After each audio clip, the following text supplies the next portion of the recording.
Howdy folks, Jamboree here, and welcome to another episode of the Church of Tim Curry. Joining me today is my co-host, Viva Becker. Howdy folks. Oh yeah, you're gonna go that route, are you? I can't say anything around you. I can't say anything. Well, you can't even come up with your own sign-ins, you just steal mine. I had my own sign-in, and then you were giving me all these negative pointers about it. Okay, so in this episode we're going to be discussing the musical film Annie. Annie is a tough-spirited and cheeky little orphan girl who drives her orphanage's owner, the abusive alcoholic Miss Hannigan, up the wall. One day, local wealthy businessman Danny Warbucks asks his secretary Grace to take a child from an orphanage for a week, to boost his public reputation. Grace picks Annie and her adorable pet dog Sandy, then takes them both to Daddy's mansion, but Mr. Warbucks grumpily feels disappointed that Grace didn't pick a boy. However, Daddy falls in love with little Annie. He decides to adopt her, but she refuses, insisting that she's waiting to find her biological parents. So Daddy promises to help Annie find her biological parents by announcing that he'll reward $50,000 to Annie's biological mum and dad if they step forward. Miss Hannigan, her sleazy brother Rooster, played by His Holiness Tim Curry, and Rooster's lover Lily, decide to take advantage of this reward opportunity by planning to trick Daddy that Rooster and Lily are Annie's biological mum and dad. Okay, so Viva, what were your initial thoughts on this film? I would say that it was really fun when the adult actors were on, and a lot less fun when the kid actors were on. Yes, I really agree. 'Cause the thing is, when you really look at this film, it is a camp musical. It's entirely a camp musical. It's pure cheesecake, wish fulfillment fantasy, and because it fits into the category of camp musical, there's a lot of overacting from both the children and the adults, and the adults are really entertaining because of this. Yeah, well, I feel like the adults are overacting because they're having fun, and the kids are overacting because they don't know how to act. Yes, and my other problem with a lot of the child actors is that they seem really over-rehearsed. Like, you can read their peers' directions in every single line delivery and gesture. You can tell what the director has told them. You can tell what their parents have told them to do the night before. It's that over-rehearsed. Come on, you guys! Oh my goodness! Oh my goodness! We're never gonna make it! We found 5th Avenue! Number 1, 5th Avenue! We gotta go to 987. Oh. Come on, Molly, get on my back. Come on, you guys, help! Like, when they zoom in and the music swells and they have their cute little smiles with their shiny little cheeks, it's because they've practiced that cute little smile for years in the mirror to get this role. Yes. Don't get me wrong, I commend these kids for putting their hearts into their performances, but I can't really say that their acting comes across as natural. What did you think of Ailing Quinn as Annie? She certainly looks like the role. I don't really want to be bringing the fury of the internet down on me, but I didn't really like her very much. I was divided about Ailing's performance. On the one hand, she could be very cute and energetic, but she's just trying too hard to impress the adults on set, and she's too aware of the camera. Yeah. How about a movie? Pepper went to a movie once before she came to the orphanage, and she said it was swell. And Miss Hannigan goes all the time. Splendid. Take her to the Radio City Music Hall. Aren't you gonna take me? Me? Annie, you may think that Miss Farrell does all the work around here, but it's not entirely true. I'm a busy man. A very busy man. I know. I didn't mean to get in the way, Mr. Warbucks. Nobody has to take me anywhere. I'll go practice my backhand. And I didn't believe it for a second when they were trying to develop her character as sort of rough and tumble, really good at fighting. Like the part where she has to beat up the tall kid, and oh my god, that part was so not convincing, and the sound effects were just so... Whew. Definitely probably one of the worst parts of the movie. All right, who's next?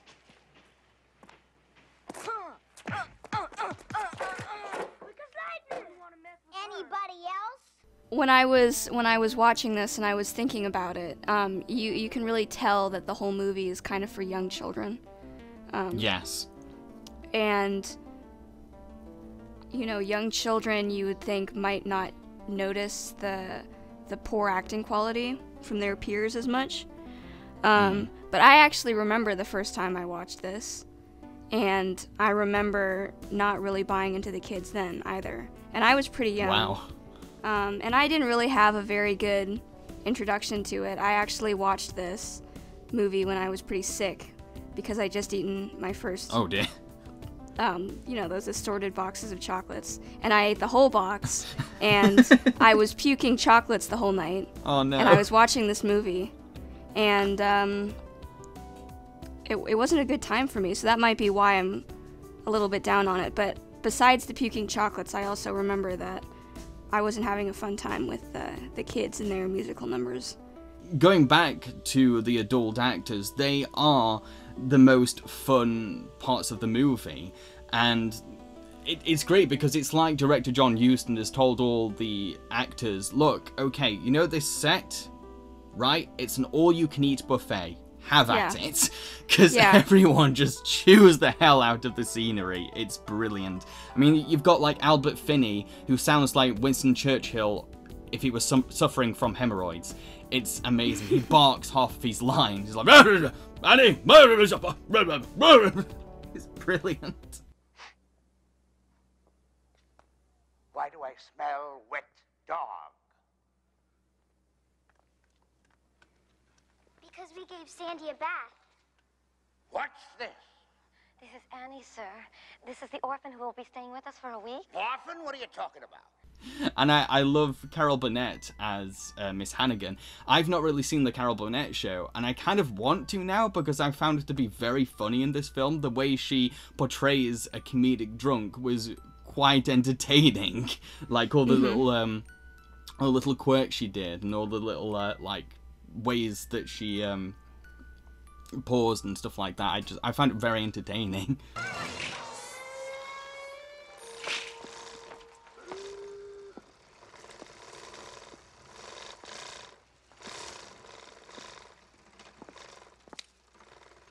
I love you, Miss Hannigan.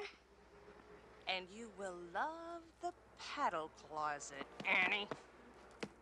And this will love the sausage factory. What? Love you, Miss Hannigan. Shut up. And Tim Curry, of course. Tim Curry, okay, so I really enjoyed Tim Curry, and the interesting thing is that he is possibly one of the more subtle actors in the film.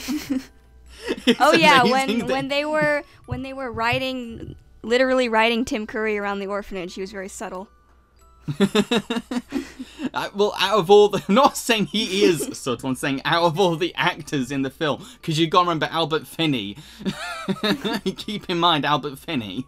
Albert Finney's acting is making Tim Curry look restrained and nuanced in this movie. But what I like about Tim's performance as Rooster is that he can be effectively wormy and slimy as a corrupt criminal. Sis, this very afternoon, I put me 10 on the nose of a beautiful horse, 8-1. Sure enough, the scumbum took off and whipped the pack. No kidding. But he's also very convincing when taking on the role of Annie's dad, helping us buy that people would fall for his act.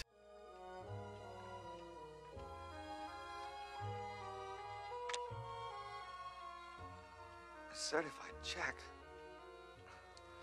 Oh, sir, we're just so thrilled to have found Annie. We don't need any money. I'm taking that. Of course. We are poor people.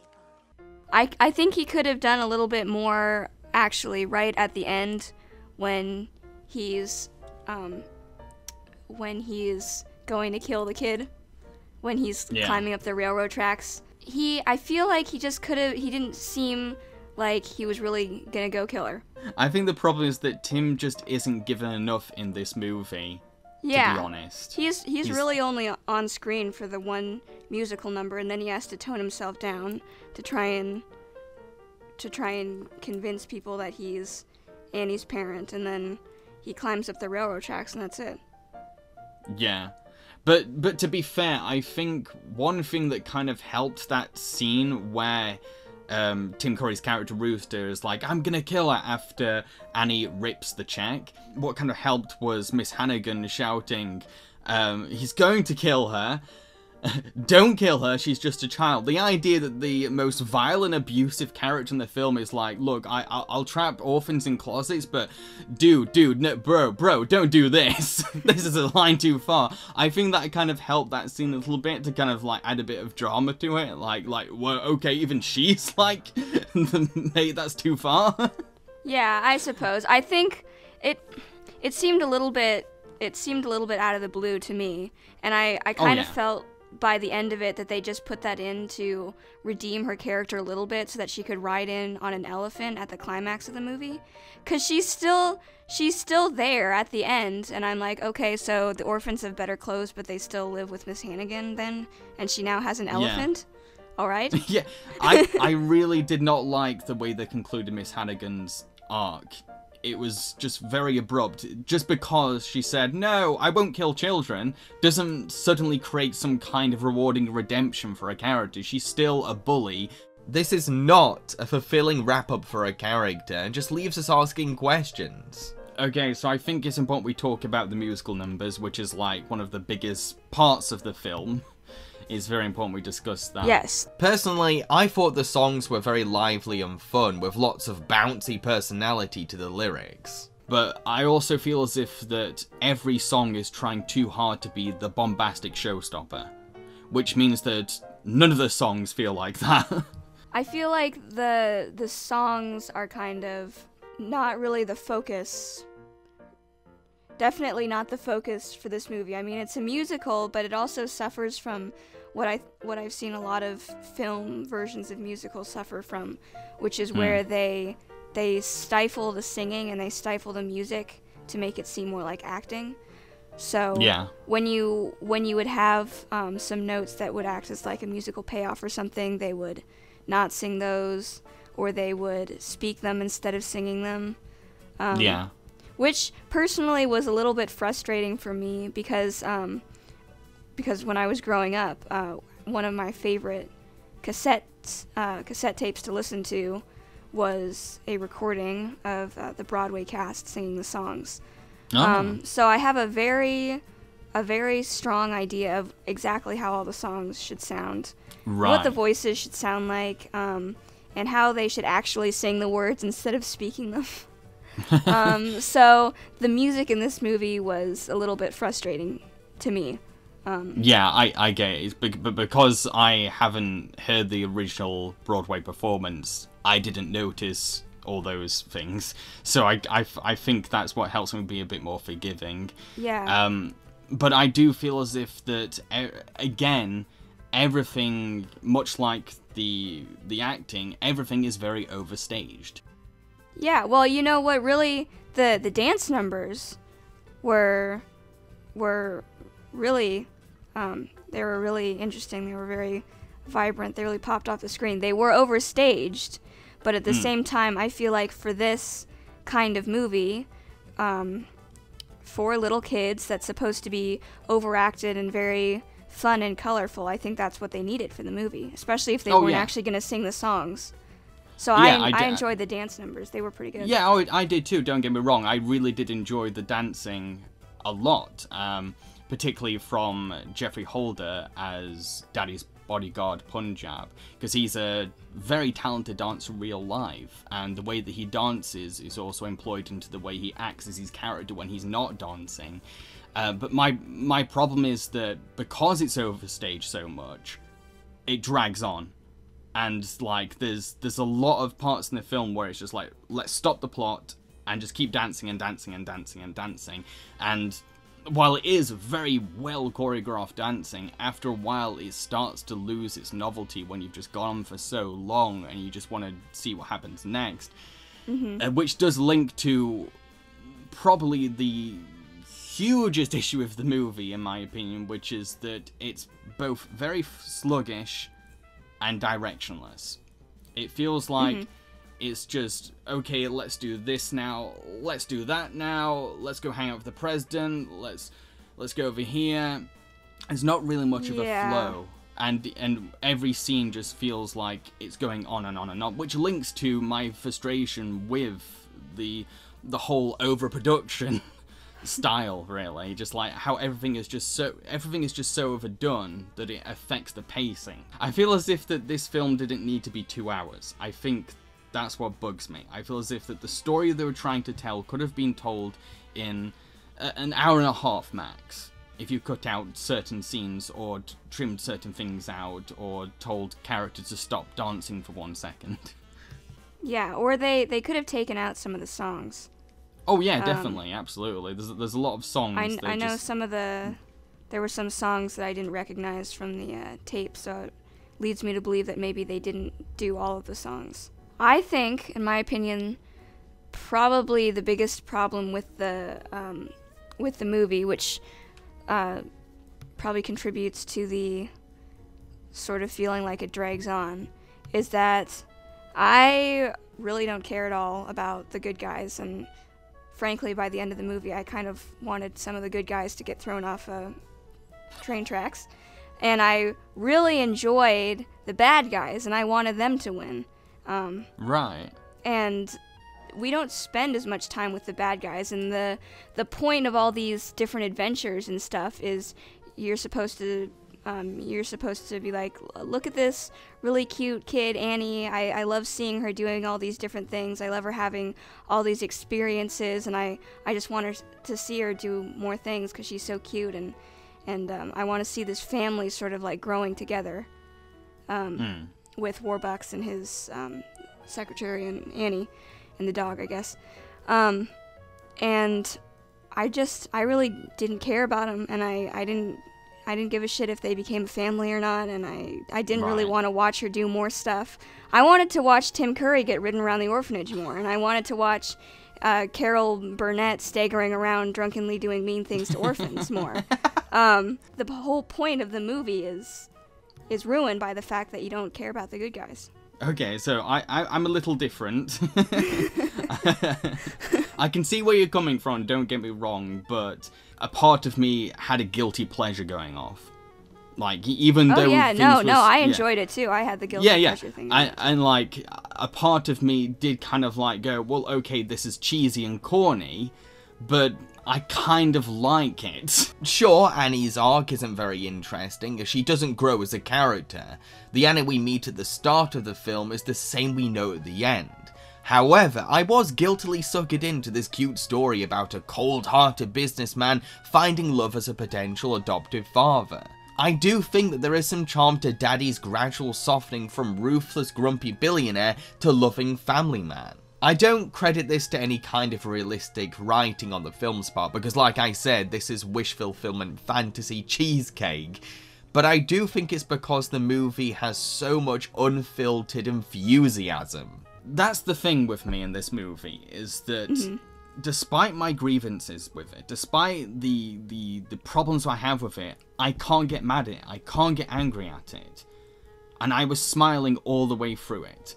Even when a scene started to drag on, or even when the child acting was getting a little difficult to watch, I was just still smiling, because everyone involved seems like they're having so much fun, and there's so much energy behind the project, there's so much passion behind what's going on, and because they care, a part of me cares too. I feel as if it's almost contagious, like, look, we're having silly fun, come join the party kind of thing. But that's guilty pleasures in a nutshell, really. Yeah, like if you were watching some people's really bad stage play. Yes. So that's kind of the experience for me, is when the acting was getting a little bit much. It was like, it was like watching a really bad school stage play. Like, they're bad at acting, but they want it so bad, and they are really trying to do the best that they can. And so you kind of, part of you kind of forgives it a little bit. And Yes. Okay, is there anything else you want to say? The dog was cute. Oh, the dog was adorable. The dog was the cutest character in the movie, and the best actor in the movie. That's all I have to say about it. The dog is quality. If you want to hire anybody coming out of this movie, you hire the dog. Well, the thing is, I saw some behind-the-scenes footage of the dog, and apparently the dog is awful to work with. And it took like a bajillion takes for everything he did, because he would just wander off every time. The Wrangler looks so pissed off the time. It's brilliant. He literally face palms, like, I'm going to lose my job. Well, I don't know. No, I think in the finished product, he looks professional, but behind the scenes... From what was going on in the movie, I feel like that's probably the case with everybody. I mean, you've got a whole horde of little kids jumping around on trampolines and doing pillow fights. Yes. I mean, does Tim Curry not go everywhere with a handler as well? No, Tim, tone it down. You're going to scare everyone on the set. But I'm an evil clown, blah, blah, blah, blah. I think there should be an actual series about the adventures of Tim Curry and his Wrangler. Yeah. like a BoJack Horseman style show. Yeah. Yes. 2 feet on the ground, Tim. Stay off the table. You gotta deliver your line now. Don't eat that scenery. That's not for you. Brilliant. So, final thoughts? Final thoughts. Good for really little kids. Watching with really little kids. Probably 7 out of 10, I guess. Oh. Interesting. Pretty good. I mean, yeah, it's pretty good for me. I did enjoy watching it, so. Yeah, that's interesting because that's the highest rating you've ever given on this show. While I do think that Annie was overstaged, overlong, overacted, and all over the place as a story, there is a charm to its childish innocence and campy silliness that made me truly enjoy it. It's guilty pleasure cheesecake through and through, a film that made me constantly smile from its sheer, genuine passion and enthusiasm. You can really tell that the film has a lot of affection towards 1930s musical cinema. Does it overdo itself? Sure, but I still admired the film's effort. I'm going to give this film 6.5 out of 10. I've been Jamboree, and I hope you enjoyed this episode of The Church of Tim Curry. Bye, everybody!